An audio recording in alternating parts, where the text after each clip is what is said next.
newsreader side of it. I'll press play on that video, and here we are. We're going to talk about how the Ukrainians were talking about attacking the Russians in Syria. So this came out a couple of days ago.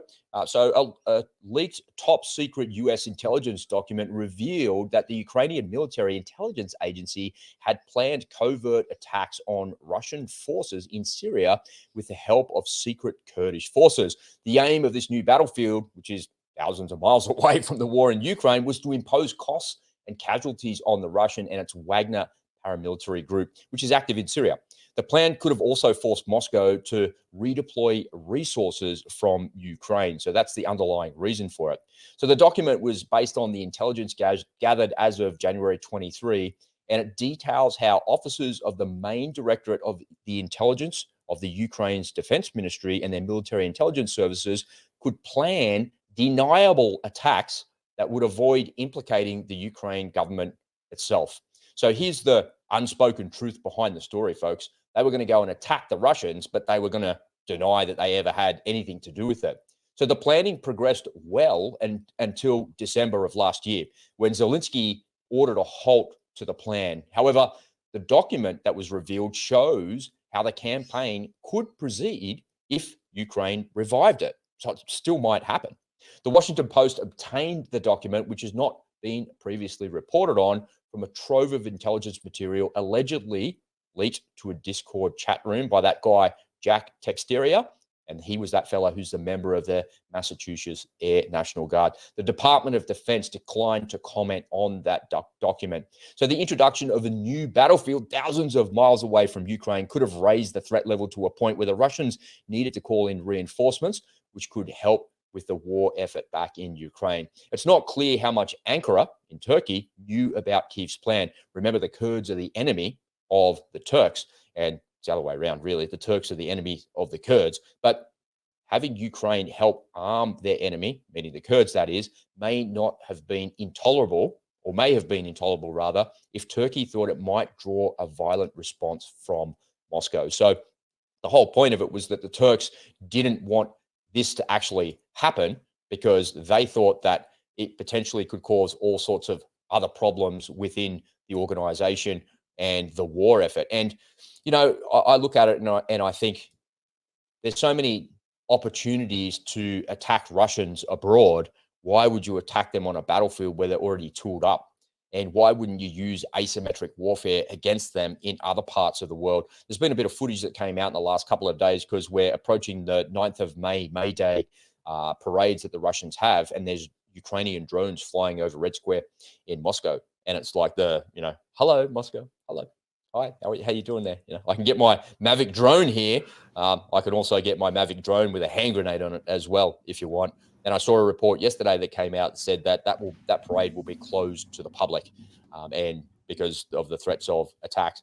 But equally, here's some unspoken truth for you that you may not have heard of. I never saw it in mainstream media, but I did see it in my Telegram channel because I'm plugged into a whole lot of Ukrainian news there as well. You got to be careful of reading that because it's just propaganda, right? And it doesn't matter what side you're on. If you're watching Russia Today or you're looking at that Ukrainian news, both of it is propaganda. And there's a fella, you'll like this, Ed, there's a fella who owns one of the biggest banks in Ukraine. And he came out and he said, anybody that can attack the May Day parade, I'll give you 500,000 or the equivalent of 500,000 US dollars. So imagine that. Imagine like soldiers sitting around with gazillions of dollars worth of equipment from foreign armies and drones and all this stuff. And it's like, you know what, I'm going to actually build the drone that bombs these idiot Russians on Red Square on their parade day like that. And that guy's going to pay us 500,000 bucks. All right, I'm on. Like, the world's gone mad. I swear to you, man, the world has gone mad. They're a legitimate target. Yes, they're military targets and they're not operating on the battlefield, but they are military targets, and any attack that you do on them, it's fair game, so to speak. But incentivizing soldiers and people and the general public with money to go and kill Russians, what the hell's going on with our society, man? Well, that's a lot of money, but it's not a lot of money if you can't spend it. If you're dead. Yeah. So you said this is a Russian banker or Ukrainian banker? No, he's a Ukrainian banker. Okay, all right. I misheard. Okay. So just think about that for a second. Like, I'm kind of joking about it and saying it in jest, But one of the things that you're not allowed to do here on YouTube, or actually in life, just as a rule of being a normal, reasonable, good person in the world, is you're not allowed to incite violence. I'm not allowed to come on this platform and say that politician should be taken down. Right. We should use a violent uprising, or we should attack somebody. You're not allowed to incite violence in any way. And the police in most countries are very tuned to that. So if you're ever on social media and you've got like a really strong opinion about something, be careful of that. Here in Australia, in Victoria, during COVID, there was people arrested for inciting violence, for saying things on Facebook, saying you should come out and protest. Maybe they're like a bit aggressive in the way that they're actually saying that, and the cops are like, well, hang on a minute, this person seems like they're going to cause trouble. They seem to be inciting violence. What do you know? Next thing you see is footage of that person with their phone and the cops at the side of their car going, hey, you're under arrest for inciting violence. And there was a political activist that happened to here in Australia, and it's just the politicians trying to silence this person because they're right. But think about what I'm saying. The Ukrainian banker came out and said, anybody that can kill Russians on their May Day parade, I will pay them. So he's incentivizing them to incite violence. Like, what the hell? The world's gone mad. Well, maybe he'll be running for president of Ukraine pretty soon. Maybe that's the maybe that's the idea. So he's looking for footage for his campaign. Well, it's not his money, Well, even more so, right? It doesn't cost him anything, right? It's bankers are very generous with other people's money. Well, here in America, we have the First Amendment, our freedom of speech enshrined in our Constitution, which covers absolutely every form of speech except incitement to riot. You can't incite violence. Right. Yeah. There is that one exception. Well, in Ukraine, I don't think they have any kind of I think anything goes, right? It's the Wild West, baby. Yeah, I don't think there are any consequences. I think you can say pretty much whatever the hell you want, unless the government decides they don't like your speech. But listen, the UK and even America, our freedom of speech is under attack by our own government. Every day. We have to push back. That's why you and I have to be careful about what we say on this platform, because we could be cut off by using the wrong words, even though, when we're not on this channel, we could speak more freely. So there is even a degree of censorship inside of social media platforms. And you know what that is. If you look back through history and you look at Stalin's reign and the way that the communists actually operated in the 1930s and 40s, what the best type of censorship from the government, but the worst type of censorship for yourself as an individual is self-censorship. Because the government doesn't have to do anything, because they know that if you say the wrong thing, you're going to get in trouble. So that's why I actually call this show The Unspoken Truth, because we're moving towards a communist style dictatorship and a socialist type society where even just as recently as 18 months ago, people have got such short memories, they forgot about the banking crisis already. But rewind the clock 18 months to 2 years ago, the leader of New South Wales, the leader of Victoria came out and said that you should report your neighbors if they're doing the wrong thing. And they were waving their communist finger at us. You should report. You remember seeing that on TV thinking, you are exactly the same as Joseph Stalin. That is Joseph Stalin saying you should report your neighbors. Yep. And then if you listen to Yomi Park, the North Korean defector who got out of North Korea, she says that once a week, everybody in the village that you live in North Korea gets around a table. They sit around as a group and then they talk about those types of things. And you have to report your neighbors. And if somebody reports you, when they take you away, they don't take you away. They take your entire family away and send you to the gulag. Yeah, and you're required to report on your own family members. Yep. Yeah, that's Stasi. That's the Stasi, and I mean I heard you several times refer to the Australian police during last summer's as Stasi. Exactly the same, because their behavior is exactly the same. And I can tell you that if you pulled a copper aside, like as an individual, and said, "Do you know you're behaving like a German Stasi trooper at the end of World War II?" They'd go, "What are you talking about? I don't even know what Stasi is."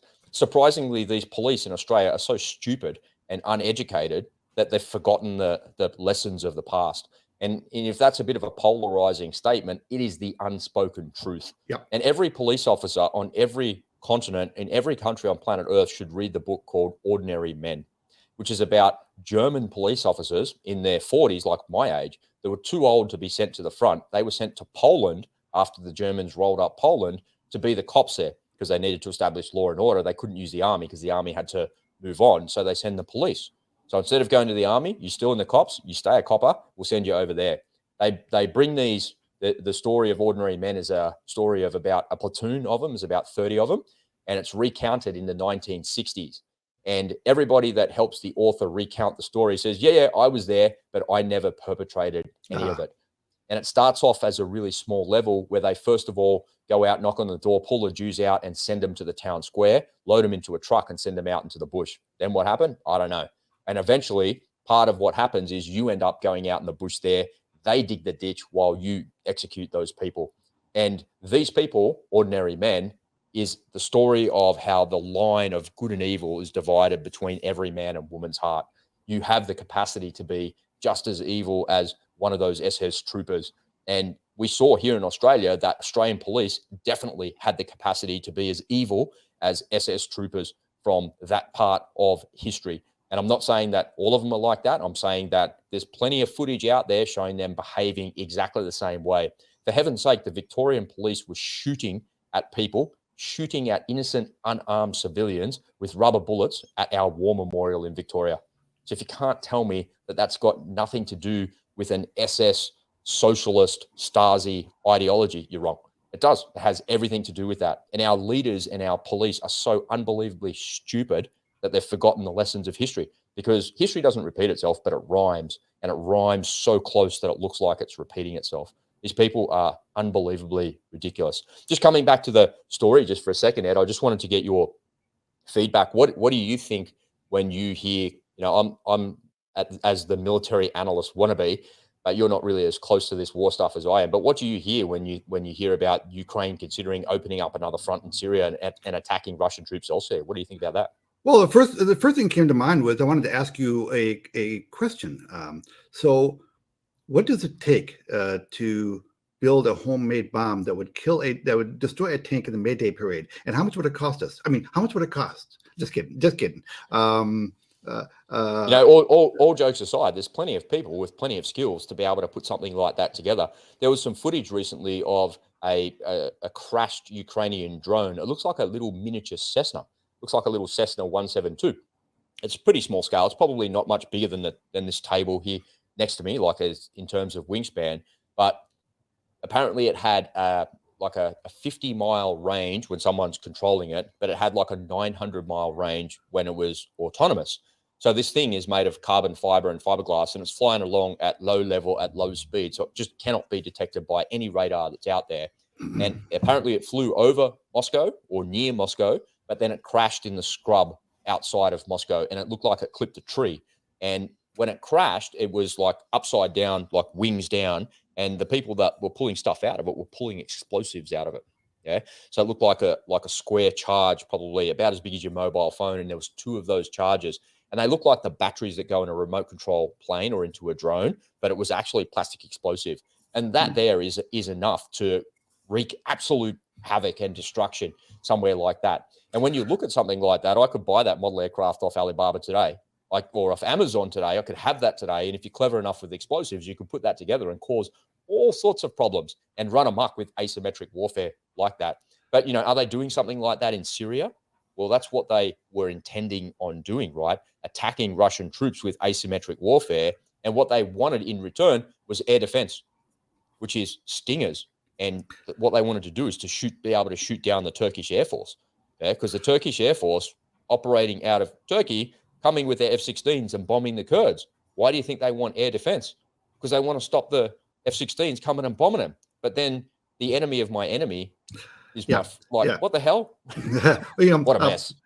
Plausible deniability has been a central part of warfare throughout mankind. Well, we can't attack them because that'd be too obvious and have these ramifications. But you know what? Those guys don't like these guys either.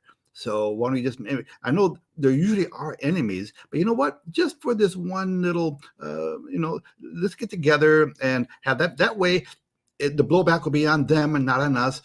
That's, I mean, that's not new. That kind of tactic.